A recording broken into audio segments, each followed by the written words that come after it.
Bueno, pues comenzamos. Muy buenas noches a todas y a todos. Gracias por acompañarnos en una edición más del programa Conocer para Crecer del Centro de Estudios Superiores, Investigación y Consultoría, CECIC. Sean bienvenidas, bienvenidos. Les recuerdo que en esta ocasión, como en las anteriores, se está grabando este webinar con el propósito de subirlo a nuestro canal de YouTube y generar contenido de tal suerte que pueda ser consultado con posterioridad.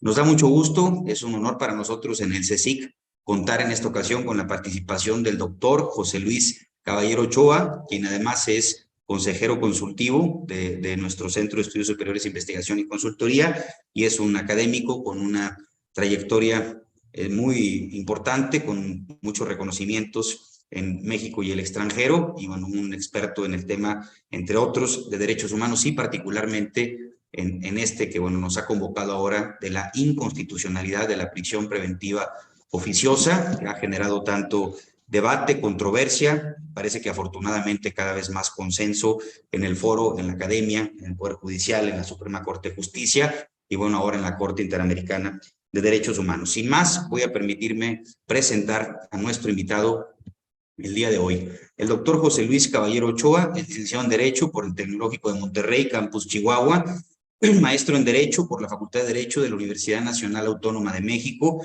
y doctor en Derecho por la UNED de España. Diplomado en Derechos Humanos y Procesos de Democratización por la Universidad de Chile. Pertenece al Sistema Nacional de Investigadores. Es académico, investigador en el Departamento de Derecho en la Universidad Iberoamericana, Ciudad de México, del que fue su director por 6 años. Actualmente es comisionado de la Comisión Internacional de Juristas. Ha participado y participa en diversas comisiones o consejos públicos, ciudadanos y académicos en México, entre los que destacan el Consejo de la Comisión de Derechos Humanos del Distrito Federal, la Ciudad de México, la Junta Directiva del Instituto Federal de la Defensoría Pública, el Comité Consultivo del Centro de Estudios Constitucionales de la Suprema Corte de Justicia de la Nación, entre otros. Docente en diversos programas académicos en materia de Derecho Constitucional y Derechos Humanos, en centros de educación superior nacionales y ponente en congresos y foros académicos especializados en México, Argentina, Brasil, Chile, Guatemala, Colombia, España, Estados Unidos y Perú. Su papel como consultor y especialista ha implicado la elaboración de proyectos de ley, dictámenes técnicos bajo la figura del amicus curiae y peritajes internacionales. Su obra publicada consiste en más de 90 capítulos de libros y artículos en revistas especializadas sobre derecho constitucional, derechos humanos y derecho internacional de los derechos humanos, así como algunos libros en estas materias. Como ya lo he mencionado, el doctor José Luis Caballero Ochoa es además integrante del Consejo Consultivo del CECIC. Querido doctor Caballero, bienvenido. Muchas gracias por aceptar estar con nosotros. Estoy seguro que tu exposición será además de interesante, muy valiosa para todas y todos nosotros. Gracias por su asistencia, por el interés a quienes están aquí. El formato será expone el doctor Caballero y al finalizar, después de 35 o 40 minutos, abrirá el espacio para algunas preguntas y respuestas. Les agradecemos, sabiendo pues lo difícil que a veces es el tema de la privacidad y la imposibilidad de activar la cámara y respetando quienes no puedan hacerlo. Quienes sí estén en condiciones, siempre es más amable estar viendo personas que estar viendo cuadros en negro. Quienes no se entiende que no lo puedan hacer, quienes sí se los agradezco mucho. Gracias a todas y a todos por acompañarnos. Sobre todo, gracias, doctor Caballero. Muchas gracias. Les encargo, perdón, nada más si nos ayudan con su micrófono para tenerlo en silencio. Por favor. Muchas gracias. Adelante, doctor. Perdón, doctor, el micrófono está... Ahora sí ya. Ahora sí, listo. Ahora sí ya, buenas noches. Te agradezco, maestro David Bonem, tu bienvenida calurosa, afectuosa y bueno, pues el poder ser parte de este Centro de Estudios Superiores, Investigación y Consultoría del CECIC, pues me da la oportunidad de poder expresarme. Lo agradezco como parte también del centro y como amigo y como colega del maestro Bone y como pues constructor de proyectos, que me honra mucho con él porque es un ciudadano ejemplar, además de profesionista capaz y ha sido, bueno, pues es muchas cosas y es lo que significa en mi vida. Y les agradezco a ustedes que están aquí esta noche para poder seguir esta charla y compartir sobre un tema que está pues todavía muy fuerte, muy presente, muy de mucha altura, ¿no? En el imaginario del debate jurídico mexicano, de los temas que se están discutiendo y que tiene varias aristas, ¿no? La afirmación que digamos que tiene la charla, la hice a propósito, ¿no? Todo mundo pues habla de la inconvencionalidad de la prisión preventiva oficiosa y yo abordé el punto de vista de la inconstitucionalidad. Y en eso abro una pregunta para ver si la podemos responder, que es, ¿la Constitución puede ser inconstitucional? Que quizá es el leitmotiv de la charla, teniendo pues como manera de entenderlo esta figura restrictiva de la prisión preventiva oficiosa. No, nada más el contexto, lo pongo rapidísimo, es una restricción fuerte a derechos, a la libertad personal y a la presunción de inocencia, que tiene varios años en la Constitución, pero que a partir de la reforma de 2019 engrosó enormemente el catálogo e hizo de él no solamente un catálogo taxativo puntual de delitos, sino también esta medida cautelar, pues bajo el paraguas, por ejemplo, de todo aquello que pudiera poner en peligro la seguridad nacional y que estuviera previsto en la ley. Entonces, la ley, el Código Nacional de Procedimientos Penales, pues amplía la medida cautelar a través de una serie de supuestos que no solamente son los contenidos en la Constitución. Sobre este punto ya tenemos algún avance en dos arenas, la arena internacional de la Corte Interamericana de Derechos Humanos. Como ustedes saben, apenas en noviembre se dictó una sentencia, se publicó, se notificó al Estado mexicano, se publicó el caso Sonpaxtle-Tecpile, ¿no? Y vendrá otra sentencia, aunque este primero que les hablo tiene que ver mucho también con el arraigo, pero vendrá una sentencia mucho más dirigida al punto de personas que además del tema de tortura y todo, pasaron 17 años en prisión preventiva, ¿no? Es el caso García Rodríguez y Reyes Alpizar contra México, cuya sentencia, la notificación del Estado mexicano es inminente. Y por otro lado, entre septiembre y noviembre se discutió un amparo en revisión y una acción de inconstitucionalidad, la 130 de 2019, en relación con las disposiciones que tiene el Código Nacional de Procedimientos Penales y que adjudican, digamos, esta restricción de derechos a algunas conductas y que están soportadas, evidentemente, en el artículo 19, párrafo segundo de la Constitución, concretamente el artículo 167 del Código Nacional de Procedimientos Penales, y algunas otras disposiciones de otras leyes, pero muy principalmente, y que habla pues del contrabando, de la defraudación fiscal, las famosas llamadas factureras, es decir, las operaciones que respaldan la documentación que respalda operaciones inexistentes. Esta valoración de la ley encontró soporte en la Constitución, en el artículo 19, párrafo segundo, ¿no? Que es justo esto, como ya ha ocurrido en México varias veces, ¿eh? No es la primera vez, pero tuvo ahora una altura muy especial, pues porque tenemos ya una mirada muy fuerte en el tema del debate, muy fuerte sobre el tema de las restricciones y muy fuerte sobre el tema de los derechos humanos, y eso está muy bien. Hay una acción de inconstitucionalidad, la 155 de 2007, que se las recomiendo mucho, aquí se las pongo en el chat, porque es muy relevante y fue resuelta muy poco tiempo después de que entró en vigor la reforma de 2011.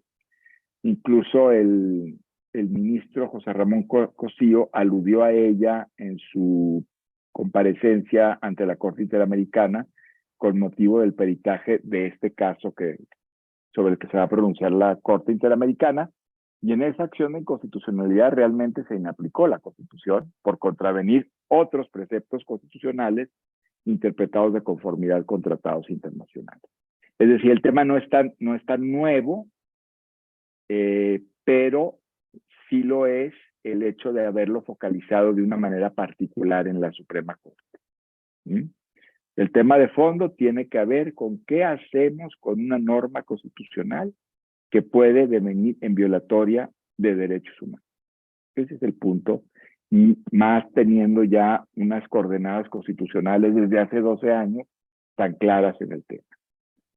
Ahora, es el contexto y voy a partir con el desarrollo de los puntos que me parece como más relevantes de destacar. A propósito de la prisión preventiva y respaldando en ella todo el tema de la discusión sobre una norma constitucional inconstitucional. Primero es que tenemos ya una ubicación distinta del tema. En eso creo que se ha reparado muy poco. ¿Por qué? Es decir, el tema del control jurisdiccional de la Constitución, del control jurisdiccional de una disposición que puede violar los derechos que están en la propia Constitución, digamos que tiene 3 etapas. La etapa del silencio sepulcral, ¿no?, en medio del autoritarismo mexicano, que va desde el inicio de vigencia de la Constitución en 1917 hasta 1982, digamos, en donde no hay manera, ni había manera de decir nada que tuviera que ver, que tuviera que ir en contra de la Constitución, en el sentido de lo que hace, a pesar de las antinomias flagrantes que han a ella, a pesar de las contradicciones, a pesar de las inconsistencias, ¿no? Y es una etapa larguísima que tuvo que ver pues con la permanencia hegemónica de un partido político en el gobierno, y que también de ahí derivaba pues también el órgano reformador de la Constitución, la legislatura local, el Congreso de la Unión, etcétera, en sus distintas integraciones. Es muy sintomático la segunda etapa, que a partir de la reforma constitucional, la gran reforma constitucional de 1977, que abre, digamos, la presencia de las minorías políticas en el Congreso, una gran reforma política, también se empieza a generar, y claro, con los ecos del 1968, pues una discusión mayor y un entendimiento mayor de la participación ciudadana en esto, ¿no?, en estos temas. Y a partir de 1982 se empiezan a controvertir reformas constitucionales que se consideran inconstitucionales, ¿no? Hay varios casos, y cito 2 últimos y muy importantes: una controversia constitucional en contra de las reformas en materia indígena de 2001 y una serie de amparos motivados por la reforma de 2007 en materia electoral, que a juicios de algunos, el impedir que las personas nos pronunciemos en contra públicamente de candidatos y candidatas a puestos de elección popular, o meter dinero a las campañas o a través de publicidad, pues decían ellos, viola la libertad de expresión. En esta otra etapa, y que corre justo hasta el año pasado, lo que se ha intentado impugnar es una reforma a la Constitución. Y entonces el fraseo es siempre si una reforma a la Constitución puede ser inconstitucional, porque, vamos, se acaba de meter la Constitución, está entrando en vigencia, en vigor, y se meten, digamos, se promueven acciones de constitucionalidad, controversias, amparos, todos absolutamente sobreseídos, ¿verdad? Pero esto de 2022 tiene una connotación distinta, fíjense bien, porque el tema de la prisión preventiva ha insertado en la discusión pública la posibilidad de que una disposición de la Constitución, digamos, ya firme, ya operando, ya vigente desde hace tiempo, pueda devenir en inconstitucional al soportar disposiciones legales que se controvierten, como es el caso concreto. Ese es un tema muy importante. Luego, el otro tema que me parece también importante que ha traído consigo la prisión preventiva oficiosa es la oportunidad de evaluar las restricciones. Y ver si las restricciones, como es el caso de la prisión preventiva oficiosa, con toda su amplitud de posibilidades en tantos delitos sobre los que se interpone como medida cautelar, pueden ser violaciones a derechos, ¿no? Y esto nos lleva, digamos, y voy a decirlo muy de pasada, porque es un tema largo en sí mismo, pues diferenciar las figuras de lo que yo le llamo la constricción a los derechos, la limitación, la restricción y la suspensión de derechos, que no son sinónimos y que tienen su propia, digamos, conformación como disminución de derechos, ¿no? Definir que las restricciones no son a priori violaciones a derechos humanos, porque se ha dicho muchísimo eso, ¿no? Sino que requieren una evaluación interpretativa. Es decir, una restricción puede devenir en una violación a derechos si no hay una justificación, si no es necesaria, si no es legal, si no es proporcional en sentido estricto, y si la restricción incide en el núcleo esencial del derecho restringido, ¿no? Tiene que haber una justificación. Es decir, si yo voy a restringir un derecho, pues tengo que argumentar en función de qué valor constitucional se está protegiendo con la restricción y además señalar que ese derecho que se restringe no afecta el núcleo esencial, porque de lo contrario la restricción se convierte en violación de derechos. Esa justificación no la vemos en ningún lado, ¿no? Y es importante qué valor constitucional está definiendo, sosteniendo la prisión preventiva oficiosa y por qué no restringiría más allá del contenido del derecho de libertad personal y de presunción de inocencia. Y luego también, bueno, pues entender que el sistema de las restricciones constitucionales merece una valoración. Ahora, y aquí viene el tercer punto, ¿cuál es la valoración que tiene que hacerse sobre las restricciones? Y qué es la valoración que algunos ministros y ministras han hecho sobre la prisión preventiva oficiosa. Esta valoración pasa por dos principios anteriores. Uno, que tiene que ver con la conformación del derecho humano que se restringe, y otro con la valoración interpretativa de la restricción. La conformación del derecho humano que se restringe es una conformación, digamos, de bloque. ¿A qué me refiero con esto? Al bloque de constitucionalidad entre la propia Constitución y los tratados internacionales. Y ahí ya les empiezo a decir que no es un tema solamente de los tratados, porque ahí tenemos todo este discurso que se ha generado durante los años últimos y que está pues en la arena del derecho mexicano y que parecería abrir una confrontación entre restricciones y derechos contenidos en tratados internacionales. No, aquí los derechos funcionan en bloque, no están separadas la Constitución y los tratados. Es un bloque de constitucionalidad. Entonces las restricciones serían, digamos, una figura que tiene que contrastarse con el bloque en su conjunto, no solamente con los tratados. Y esa restricción como figura, no como bloque, no como parámetro, y no hay un bloque de la restricción, no es una restricción que se incide directamente y se interviene en el derecho y que tiene que acreditarse fuertemente, les digo yo, con respecto a un valor constitucional necesario en una sociedad democrática y el respeto al núcleo esencial de los derechos. Es diferente también a la limitación, porque regularmente la limitación a los derechos la entendemos como la tensión que se advierte entre uno o varios derechos, y esa manera tensionada es en la que se ejercen los derechos regularmente, tensionado frente a otros. Yo no me puedo expresar si esa expresión tiene una confrontación, digamos, con el derecho al honor de las personas, ¿no? O el derecho a la privacidad. Entonces, esas son tensiones entre derechos.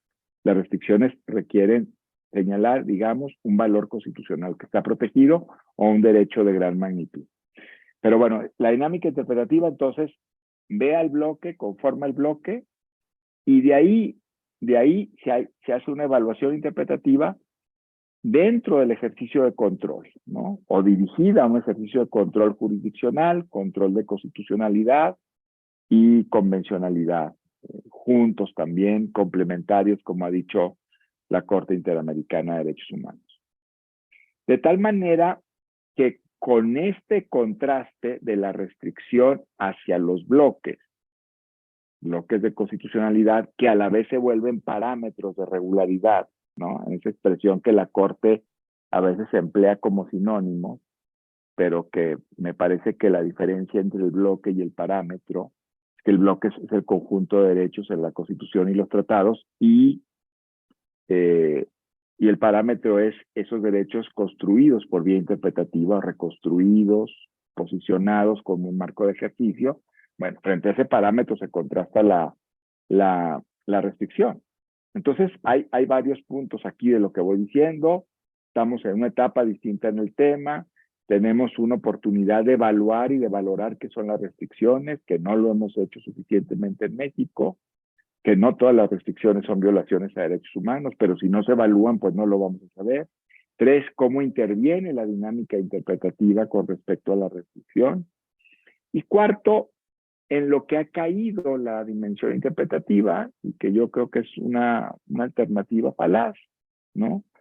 Porque en realidad lo que se ha hecho a partir de 2011, fíjense bien, desde mi punto de vista es identificar las fuentes de los derechos humanos. Se ha pensado que los derechos humanos están en las fuentes primigenias de producción y aplicación, constitución y tratados internacionales, y que a partir de esa identificación, las normas que están ahí dentro son las que se conforman en bloque, y lo que se contrasta son normas con normas, no fuente con fuente. Entonces nosotros en México seguimos todavía centrando la dinámica en la jerarquía de las fuentes. Es decir, ¿qué está por encima de qué? ¿No? La Constitución desde el supremacismo vertical formalista, encima de los tratados encima de qué, y volvemos a contener los derechos en la jerarquía de las fuentes, que finalmente es lo que se reprocha a una resolución que ustedes entiendo que conocerán muy bien, que es la famosa contradicción de tesis 293 de 2011, ¿no? Se le reprocha el haber entendido que hay una dinámica que no ve a las fuentes, sino a partir de las mismas se extrae a la norma de derechos humanos, conforma un bloque de constitucionalidad y empieza a operar a través de remisiones interpretativas entre ordenamientos para integrar. Y luego la parte final deshace el bloque y lo ordena jerárquicamente a partir de las fuentes. Es decir, exactamente la contradicción de lo que todo el ejercicio constitucional de contradicción predicó, pues lo cambia, ¿no? Esa es precisamente la falacia, ¿no? El contraste interpretativo es un esquema de bloque. No hay tal contradicción entre la Constitución y los tratados. Eso no dice el artículo 1, párrafo 2. Dice que las normas de derechos humanos, los creen, los amplíen, los apliquen, los limiten, los restrinjan, se interpretarán de conformidad con la Constitución y los tratados. De tal manera que eso ya da una dimensión del problema. Claro, si la restricción está en cualquier ley, bueno, pues es muy fácil, me voy al contraste con el bloque de derechos y podría entender si la restricción se soporta o no. Y en este sentido, pues resulta todavía más complicado porque nosotros, como ustedes saben, tenemos cerrada la puerta a la consideración de cualquier elemento que esté en la Constitución, porque no hay manera de interponer recursos. De hecho, este tema de la prisión preventiva oficiosa, porque ya es una disposición presente en esta manera última de presentarse en la Constitución desde hace 3 años, pues no fue controvertido en sí misma, sino a través de las disposiciones legales, ¿verdad? Y ese es el gran problema, no las disposiciones legales, sino cuando, y lo que puso a la Suprema Corte de cabeza, es que el tema está en la propia Constitución. La restricción está en la propia Constitución y hace necesaria la evaluación interpretativa. Porque lejos de entender que la Constitución es un ordenamiento coherente, simplemente porque la varita mágica del órgano reformador de la Constitución le da coherencia con lo que haga, pues ya no se sostiene, ¿no? Esto se sostenía en una etapa pues de formalismo mágico mexicano, en donde la autoridad vestida de toga dictaba el derecho y todo lo que salía de ahí pues era perfecto. Entonces la interpretación de que el órgano reformador de la Constitución también imprime coherencia constitucional con su sola existencia, pues ya no se sostiene. Pero sí causa un problema, porque ¿qué se hace con respecto a una restricción que tiene que confrontarse con un derecho conformado por la propia Constitución y los tratados? Por eso la salida de la contradicción de tesis es relativamente fácil, pues, totalmente, digamos, contradictorio la primera y la segunda parte, aunque al juicio de algunos no, como el ministro, el ponente, el que la hizo. Ahorita les voy a decir por qué, el ministro Saldívar.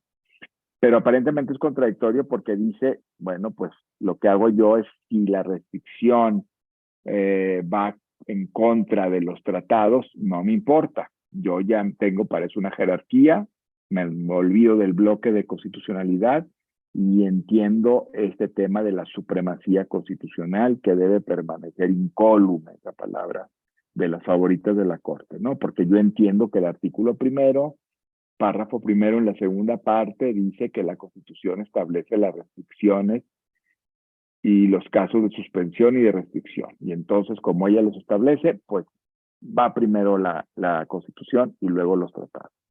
Pero el tema no es de los tratados, el tema es del derecho humano que está siendo afectado por la restricción. Y ese derecho humano está conformado en bloque.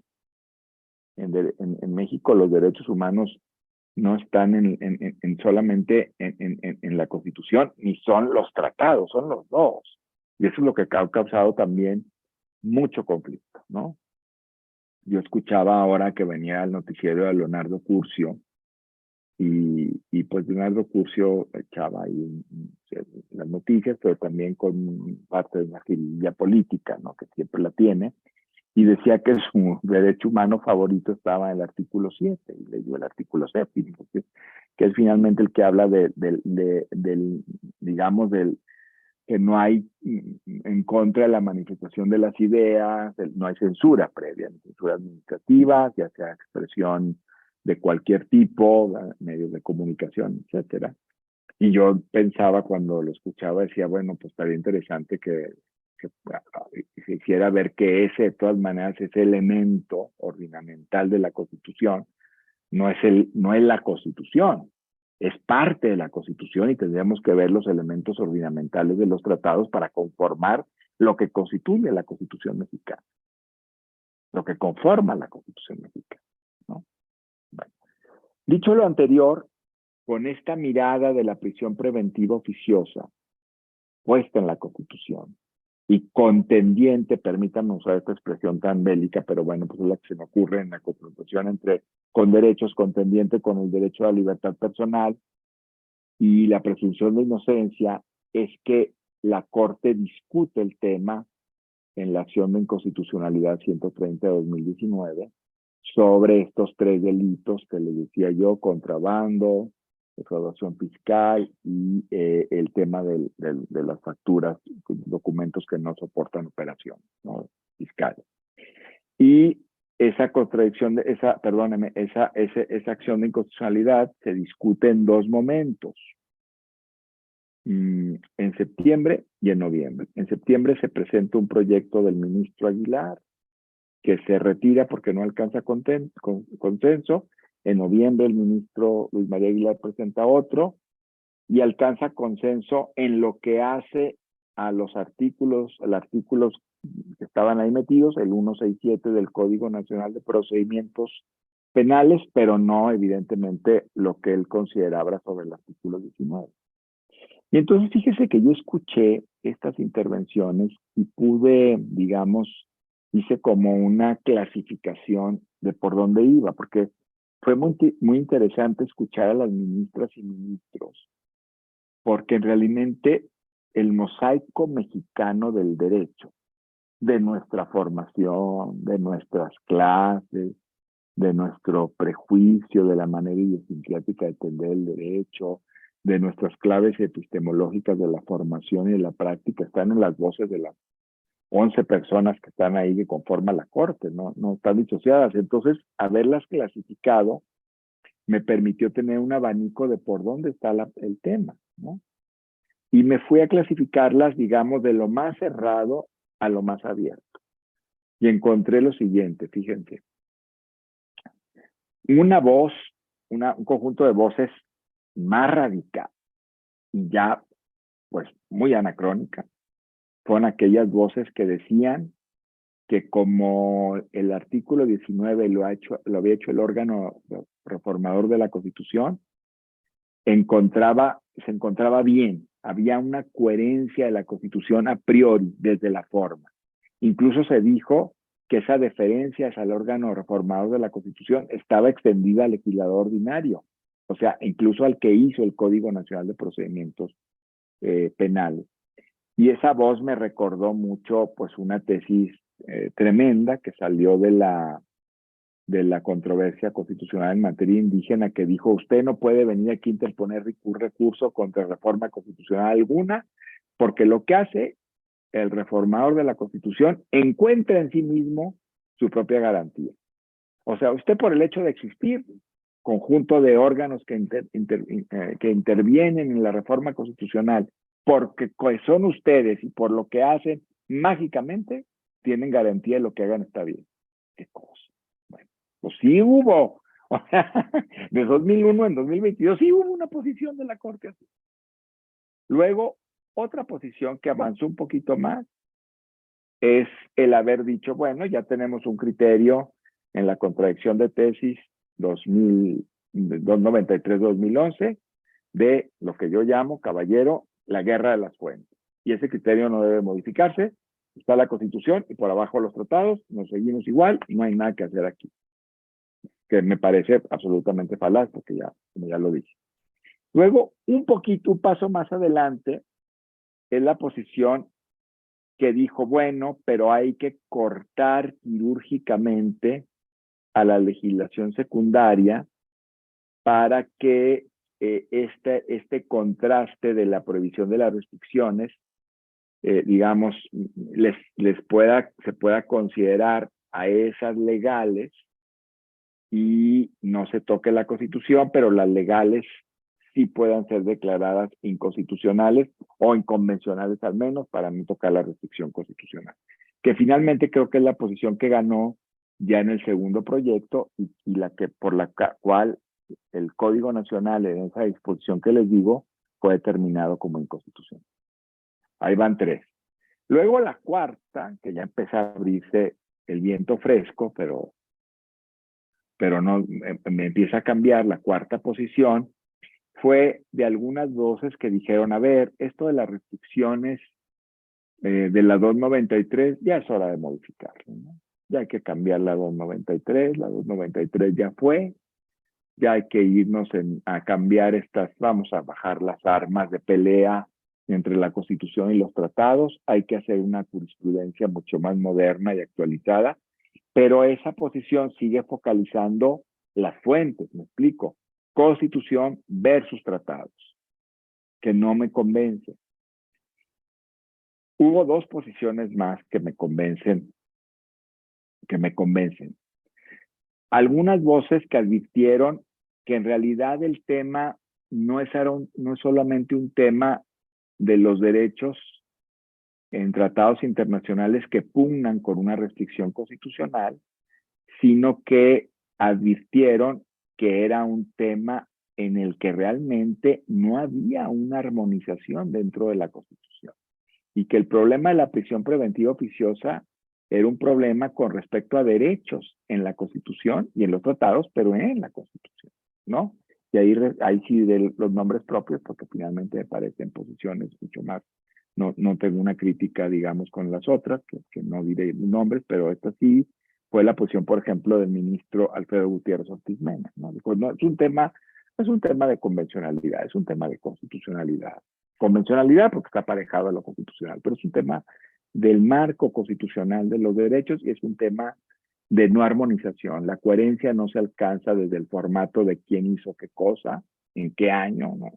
La coherencia constitucional se alcanza cuando pueden determinarse justamente interpretativamente los alcances de una restricción y del conjunto de derechos entre. Esta es la posición con la que yo convengo, pero esa se divide en dos.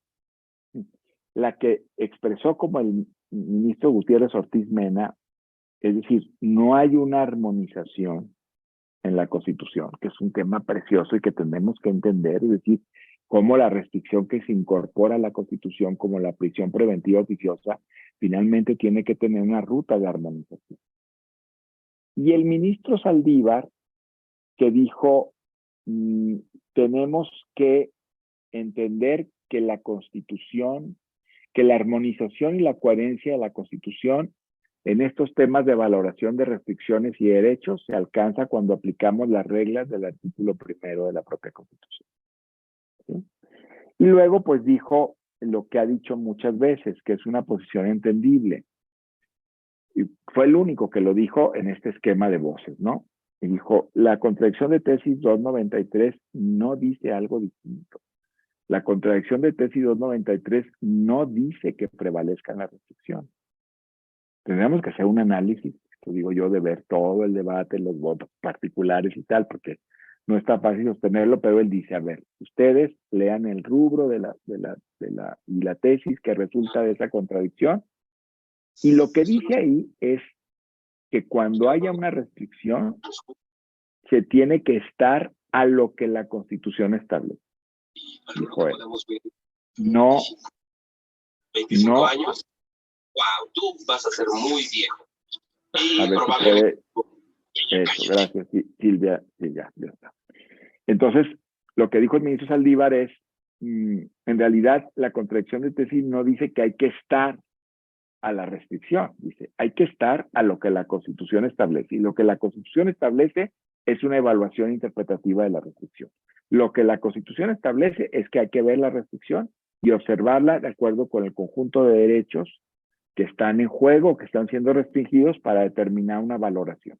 Y esa valoración puede llegar incluso a algo que le pase a la Constitución en la restricción. De esas voces, pues finalmente habría que decir cuál es el camino que puede seguir, porque es finalmente el tema interesante. O sea, el tema interesante, se lo digo con toda sinceridad, no me parece ya la pugna entre Constitución y tratados. Yo creo que ese es un tema que ya tenemos que dejar superado y que no debe estar en el radar. Yo creo que ya pasó. El tema interesante es ¿qué hacemos con una restricción en la Constitución y su valoración con respecto al conjunto de derechos? El ponente, Luis María Aguilar, presentó un proyecto que decía, bueno, hay que hacer una modulación interpretativa, que es la famosa interpretación conforme, aunque bueno, es una modulación interpretativa. ¿Y qué quiere decir él? Bueno, hay que forzar, pero bueno, que emplee este verbo, forzar un poco a la Constitución o el entendimiento de la Constitución para que esté armonizado con los derechos de la Constitución. De manera que cuando entendemos prisión preventiva oficiosa, habrá que entender lo oficioso por la consideración obligatoria que tiene que tener el juez, la persona juzgadora, juez o jueza, de que cuando está frente a esos delitos, tiene que valorar la interposición de la medida cautelar. No puede escatimarlo. Es el oficioso. Pero que en cada caso tiene que hacer una consideración de acuerdo con la valoración del expediente. De tal manera que pueda estimar si la interpone o no. Entonces, eso fue lo que empezó el ministro Aguilar, y ahí, pues, ese proyecto no tuvo éxito por el lado de los más cerrados, digamos, porque dijeron, bueno, esto es lo mismo que la inaplicación de la Constitución, pues si usted va a valorar, va a vaciarle de contenido en la modulación interpretativa del artículo 19, pues es lo mismo que si lo estuviera inaplicado, ¿no? Pero también el ministro Saldívar le dijo, a ver, aquí no cabe modulación interpretativa, o preferencia interpretativa del artículo de los derechos o preferencia interpretativa del 19 en algún sentido. ¿Por qué? Dijo el ministro Saldívar, porque la Constitución es muy clara al decir una regla dura sobre la restricción. Dice que el juez ordenará. Ese verbo, mandato, ordenará la prisión preventiva. Y dice el ministro Saldívar, aquí no cabe, digamos, una modulación interpretativa, porque es una regla dura clarísima. El juez no tiene manera de entenderla de otra forma, ¿no? El juez tiene que ordenar en la presencia de estos delitos.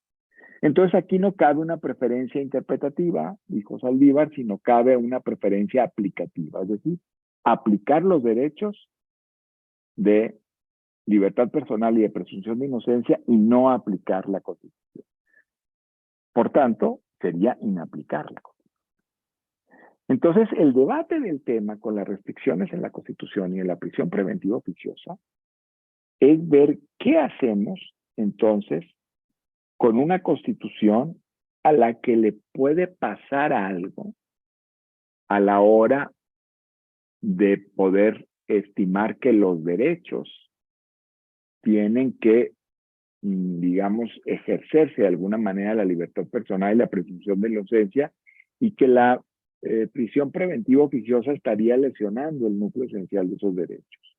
Tendríamos que entender qué impacto tiene una preferencia interpretativa, que parece que no tiene lugar por la manera de redactar el artículo 19, párrafo segundo, y eso también nos pone en la tesitura de considerar por qué hemos hecho de la Constitución una Constitución tan reglada y casi un código penal, ¿verdad? Código de procedimientos penales, la Constitución misma. Y el otro tema de qué implica la preferencia aplicativa. La preferencia aplicativa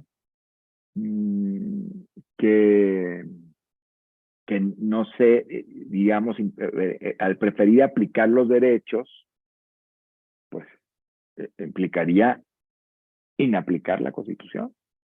Parece que sí. Entonces, más bien, podría ser hasta un eufemismo, ¿no? De una suerte de algo que le pasa a la Constitución en una porción normativa que merece no ser considerada. Este es el tema del debate, ¿no? Y yo creo que el ministro Saldívar, ya en su última etapa de ministro, con esa libertad que quizá le da ya haber sido presidente y tal, pues ya lo dijo con mayor libertad. Hace unos pocos días se discutió una contradicción de tesis entre la Corte y la Sala Superior del Tribunal Electoral sobre la valoración del modo honesto de vida para ser candidato a un puesto de elección popular. Y el ministro Saldívar dijo, el modo honesto de vida no es una categoría constitucional que pueda contender con derechos, porque es una categoría subjetiva, correspondió pues a una idea que se tenía de las restricciones o de las limitaciones en la Constitución, pues que no son concretas, puntuales, sino que puede devenir en discriminación, y pues esta porción de la Constitución no debe aplicar. Preferencia aplicativa, ya no debe seguirse aplicando. Una disposición de la Constitución. El modo honesto de vivir no es una categoría contendiente con derechos, que puede quedar amplísimo, amplísimo. Yo estoy de acuerdo con él, pero antes los ministros no decían eso, ¿verdad? Todo era a través de derivaciones legales, pero no las categorías constitucionales. Entonces, este panorama, que ya me extendí muchísimo y ofrezco una disculpa porque iba a hablar yo nomás 40 minutos, es el que nos pone en la mira la prisión preventiva oficiosa. Por eso los quise contar de esta manera, ¿no? El tema de la prisión preventiva tiene una serie de connotaciones importantes dentro de la práctica jurídica mexicana en materia de derechos humanos, y es que nos tomamos en serio este asunto de que hemos calificado como nuevo paradigma. Bueno, pues esto implica ser un nuevo paradigma, ¿no? Muy bien, pues vamos a ponernos a la escucha de sus preguntas, y agradezco mucho la generosidad de su escucha y el tiempo que me han dedicado. Gracias, doctor. Muchas gracias. Podemos seguir aquí otras 2, 3 horas escuchándote. Muy interesante, revelador, preocupante todavía lo que nos compartes. Sí. Así es, Vamos a abrir el así es. espacio para preguntas y respuestas. Con Si mucho levantan la gusto. mano, se los agradezco mucho, por favor, para ir identificando.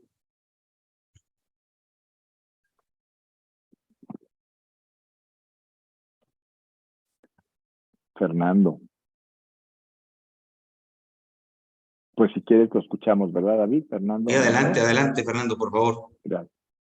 Gracias, Muchas doctor. gracias, David. Buenas noches, doctor José Luis. Buenas Buenas noches a noches. todos. Un Doctor, gusto. dos preguntas. Me queda nada más la duda. Hace rato hacía alusión a que no son sinónimos la limitación de derechos y la restricción de derechos. Hablando de materia constitucional, ¿cuál sería la diferencia sustancial entre estas dos? Esa sería una primera pregunta. Y la segunda tiene que ver con el tema de la 293. Hay quienes dicen que en la 293 no se define realmente qué es una restricción constitucional, o sea, como que no la dotan de contenido, ¿no? Y dicen que las restricciones de las que habla el primero constitucional únicamente se refieren a las que habla el artículo 29 y no hacia la del 19 constitucional. Entonces, ¿es correcta esta idea desde su visión? Y le agradezco, doctor. Muchas gracias, muchas gracias. Muy interesantes ambas preguntas. Mira, la primera, yo pienso que sí, no hemos tenido en México un debate en serio para, y es muy paradójico en un Estado que le ha apostado a los derechos humanos, para entender exactamente las diferencias entre limitaciones y restricciones y suspensión de derechos. Se nos ha ido de noche y parecería que en realidad son sinónimos, cuando no lo son, ¿no? Entonces, yo he estado tratando algunas posiciones teóricas para avanzar y encuentro eso. Las limitaciones es la forma de hacer ejercicio de derechos y las restricciones son duras, tan duras que tienen que acreditarse frente a valores, lo voy a decir con expresiones de la teoría de la tradición norteamericana, valores constitucionalmente imperiosos, por ejemplo, o valores necesarios en una sociedad democrática, como dice la Corte Interamericana. Es lo que tenemos que entender. Por ejemplo, usted tiene una restricción muy dura en el artículo 130, los ministros de culto no pueden ser votados y no pueden participar en asuntos públicos ni ser nombrados servidores públicos, nada de eso. Bueno, ¿por qué? ¿Por qué hasta merecido reserva a los tratados internacionales? Bueno, porque hay un valor que se llama la laicidad, es un principio constitucional imperioso. ¿De qué está dotada la laicidad? Pues tendríamos que decirlo. ¿Por qué la laicidad justifica una restricción tan dura como la del 130? ¿No? Y en ese sentido, a ver, recuérdame la segunda pregunta porque me acabo de perder un poquito, por favor. Sí, doctor. En referente al tema de las restricciones, en la 293 no dicen, o bueno, yo que lo que he leído, no dotan de contenido qué se debe de entender por restricción constitucional y que según el primero, solo son las del 29 y no así la del 19. Sí, muy bien, sí. Voy a contestar porque ahí hay dos preguntas. La primera es, no se dota de contenido a la restricción porque realmente no lo tiene. Eso es lo que yo dije ahorita.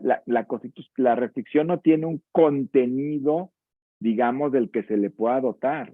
Incluso por eso yo cuando hablaba de una constitución más principialista y menos de reglas duras, pues es que también las restricciones no deben, en principio este problema, incluso con la tradición más jerarquizante y todo esto, no tendríamos que tenerlo en México, porque en la Constitución no debería haber restricciones, porque la Constitución tendría que ser una Constitución de principios. Robert Alexi lo dice, ¿no? Aaron Barak lo dice, o sea, grandes teóricos del principio de proporcionalidad de las restricciones.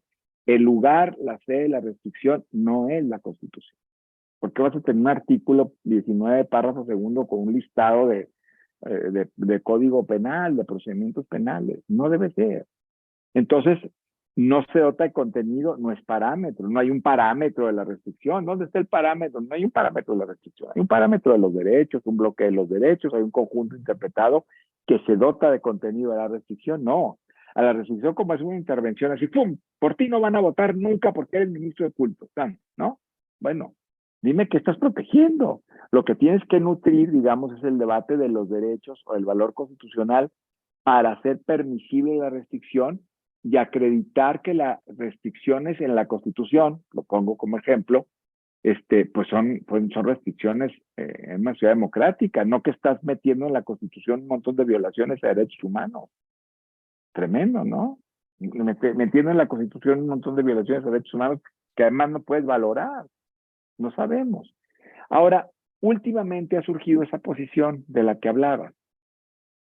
Yo me he metido a los debates del Congreso en la reforma de 2011 y realmente no hay una razón por la cual las restricciones que estaban en el artículo primero se llevaron al 29. No estaban en el 29, ¿eh? Las restricciones estaban y la suspensión de derechos de toda la vida en el artículo primero. Cuando se hace la reforma, las restricciones se llevan al 29 y tal parece que se hace, bueno, así lo he observado, simplemente por un tema de armonización. ¿Cómo vamos a tener suspensión en el primero, restricción y suspensión, y luego vamos a tener solita la suspensión de derechos en el 29? Fatal, porque de lo que habla el 29 es del estado de excepción. Y cuando hay un estado de excepción, lo que corresponde es suspender derechos, que es otra figura completamente distinta. No restringir derechos, es suspender derechos frente al estado de excepción. No tenemos ley reglamentaria de esto, ni se ha pronunciado, entonces pues no sabemos cómo se le va a dar trámite, pero en realidad no son las restricciones del 29. Porque si fueran las restricciones del 29 de las que habla el primero, a priori serían inmediatamente inconstitucionales todas las restricciones que tiene la Constitución, que no son las que pudiera haber en el decreto de suspensión de derechos, que en su caso emitiera el presidente con aprobación de la Corte, con un control previo y aprobación del Congreso para determinar estado de excepción. Si es así, si son las del 29, entonces estamos en un huge problem porque todas las restricciones son inconstitucionales, punto. No tendrían por qué estar ahí porque no tienen un soporte que sí lo tiene en el artículo primero. Usted tiene que estar ahí, tiene su lugar. Ahora, lo que dice el artículo primero es que la Constitución establece la restricción. Pero de ahí, después la Corte, sobre todo a partir de la segunda sala, que fue cuando metieron el tema de la prevalencia de las restricciones, entendió que como la Constitución dice las que esta Constitución establece, los casos y condiciones que esta Constitución establece, entendió que eso implicaba no evaluar las restricciones. Pues no, eso no se sigue. Nada más, lo único que dice ahí es que la fuente del derecho de producción de derechos que establece que los va a restringir los casos y condiciones es la Constitución.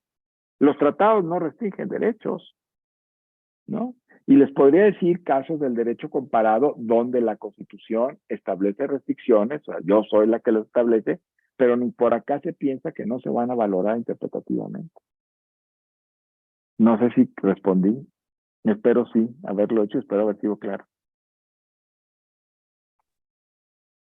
Gracias, doctor. Gracias, Fernando. Me da un poco de pena, pero saben que tenemos ya el tiempo encima y como grabamos para poderlo subir a la plataforma, nos vamos a exceder. Entonces, les quiero proponer, si está de acuerdo el doctor Caballero, que cualquier duda o comentario se lo puedan hacer saber a través de algún correo, de alguna vía, doctor.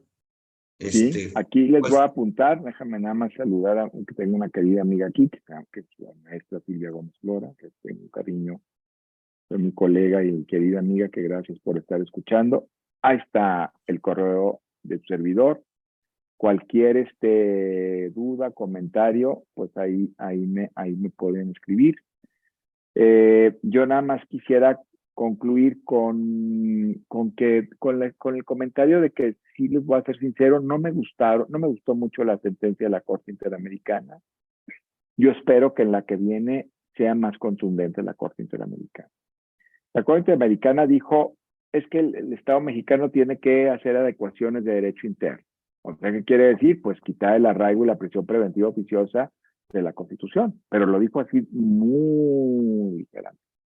Y dijo, y los jueces tienen que hacer control de convencionalidad cuando tengan estas figuras. Lo que quiere decir, ustedes no van a aplicar el arraigo y la prisión preventiva oficiosa ni cuando tengan que ver con las leyes, ni van a aplicar la Constitución. Pero a mí me gustaría que la Corte Interamericana dejara esas generalidades que son un lugar común, se los digo con toda sinceridad, desde hace 15 años. Tienen que hacer control de convencionalidad, tienen que hacer adecuar disposiciones de derecho interno, ya sé, pues ya tienen que hacer. Pero a mí me gustaría por eso digo, a mí me gustaría, no lo vamos a ver. Ojalá algún día pues se lo diría a alguno de los jueces, pero luego me da pena. A mí me gustaría que la Corte dijera qué pasa en un estado, parte en la Convención Americana, que tiene restricciones a derechos, que son violaciones a derechos, en su Constitución. Y que la Corte desarrollara un marco jurisprudencial de avance de qué pasa con los estados de la región que empiezan a incorporar violaciones a derechos humanos por vía de restricción en su Constitución.